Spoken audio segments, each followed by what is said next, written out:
Hey guys, what's up? Welcome back to the Let's Crack Judiciary Examination. Guys, today I'm going to discuss about procedural law. So आज हम procedure को समझेंगे. अभी तक जो भी हम पढ़ रहे थे वो सब्सटेंटिव लॉ था. IPC is a substantive law. So अब मैं आपको थोड़ा सा प्रोसीजर और सब्सटेंटिव लॉ के बारे में बता देता हूँ. There are two type of law.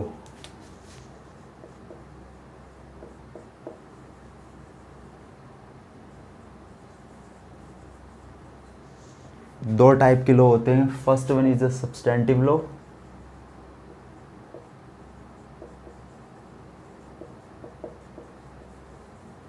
and the second is a procedural law.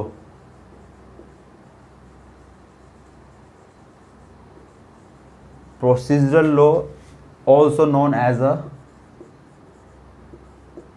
adjective law.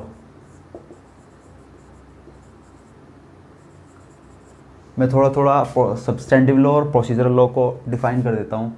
Substantive law जो बात करता है वो राइट्स और लाइबिलिटीज़ की बात करता है, पार्टीज़ के और इंडिविजुअल की. Rights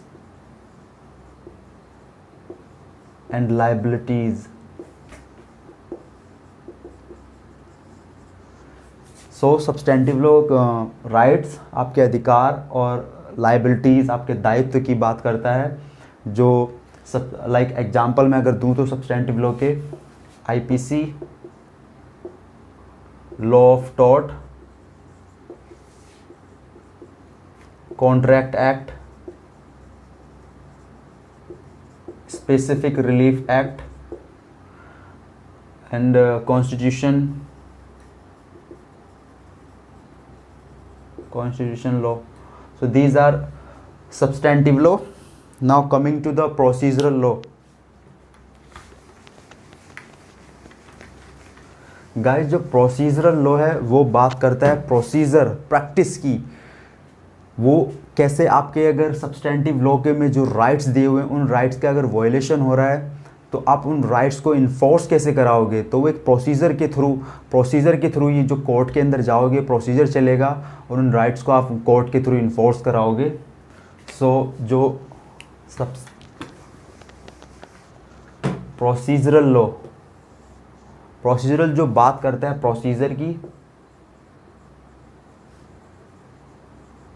and practice. So machinery है एक तरह की. ये मशीनरी है जो कोर्ट में वर्क करती है. इसके थ्रू ही जो हमारे राइट्स हैं उनको आप इन्फोर्स कराओगे कोर्ट के by court. So procedural law जो बात करता है प्रोसीजर की, प्रैक्टिस की, और जो प्रोसीजर के थ्रू ही आप कोर्ट के अंदर अपने उन राइट्स को, अगर आपके राइट्स का वायलेशन हो रहा है लीगल राइट्स का, और तो फिर आप उनको आप प्रोसीजर के थ्रू ही आप अपने उन राइट्स का इन्फोर्स कराओगे कोर्ट से. सो आई होप आपको समझ आया होगा. सो देयर आर अभी एक प्रोसीजर जितने भी सब्जेक्ट है मैं बता रहा हूँ आपको. या CRPC 1973, criminal procedure code CPC 1908, civil procedure code. अगर आपके सिविल राइट्स के वायलेशन हो रहा है तो आप सिविल प्रोसीजर कोर्ट के अंदर कोर्ट में जाओगे, यहाँ सूट फाइल करोगे. Number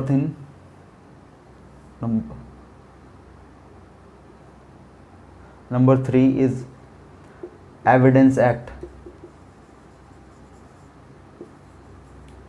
1872. Guys, this subject are procedural subject. बाकी मैंने सब्सटेंटिव लॉ के सब्जेक्ट आपको बता दिए हैं. So evidence is a part of procedural law. The first one is the criminal procedure code and the second is a CPC civil procedure code and the third is evidence act 1872. These are procedural subjects. So आज हम procedure के बारे में पढ़ेंगे, CRPC के बारे में पढ़ेंगे.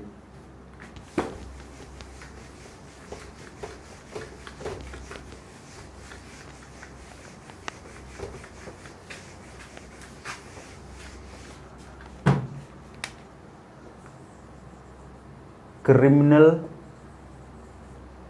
प्रोसीजर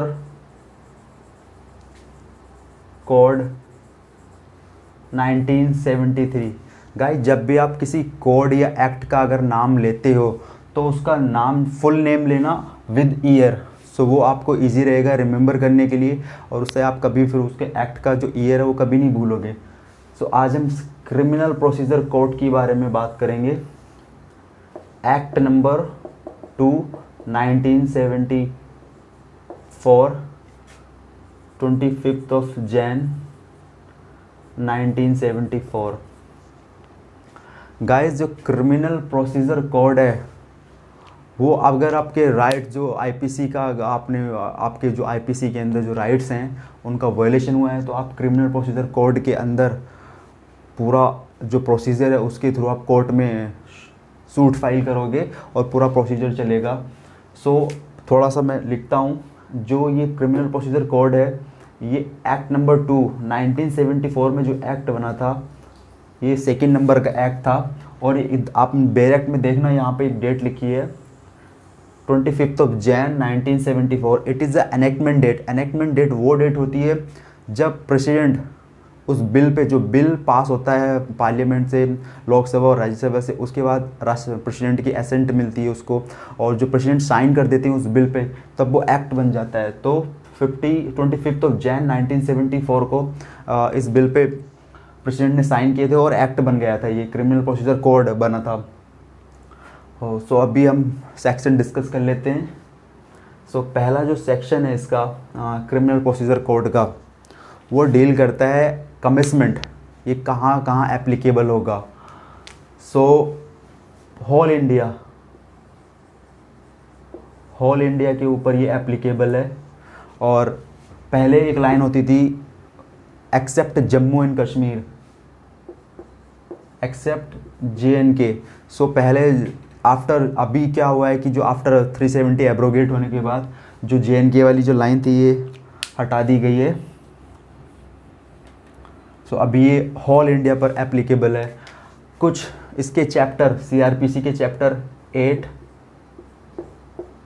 चैप्टर 10 एंड चैप्टर 12 ये कुछ नागालैंड और उसके ट्राइबल एरियाज़ के ऊपर एप्लीकेबल नहीं है। सो एक्ट नंबर 2 है 1974 का, ये सेकेंड नंबर का एक्ट था, और एनेक्टमेंट डेट इसकी 25 जैन 1974 है, और होल इंडिया के ऊपर एप्लीकेबल है।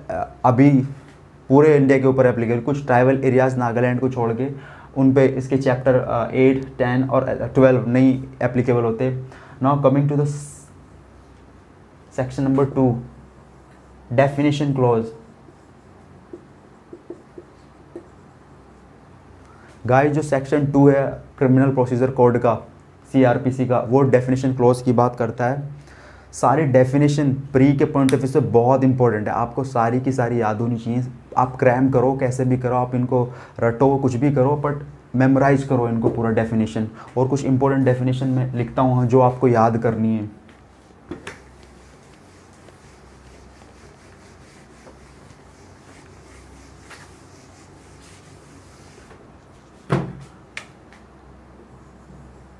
सेक्शन 2A जो बात करता है बिलेबल ऑफेंस की।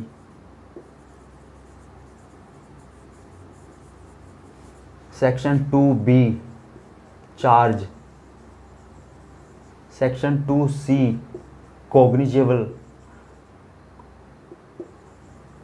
Cognizable offence. Section 2D complaint.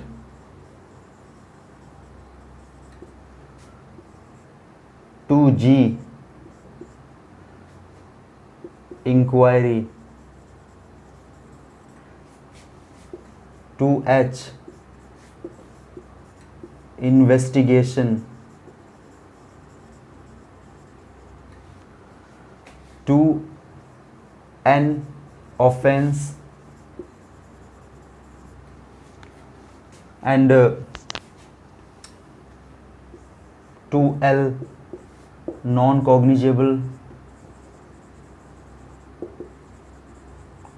Cognizable offence.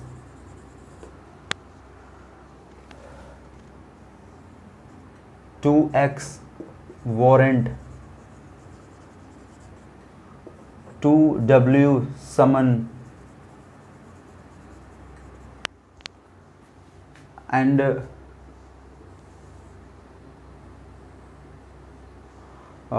2W 2X 2L NH G 2D CV 2WA a very important जो विक्टिम को डिफाइन किया गया है.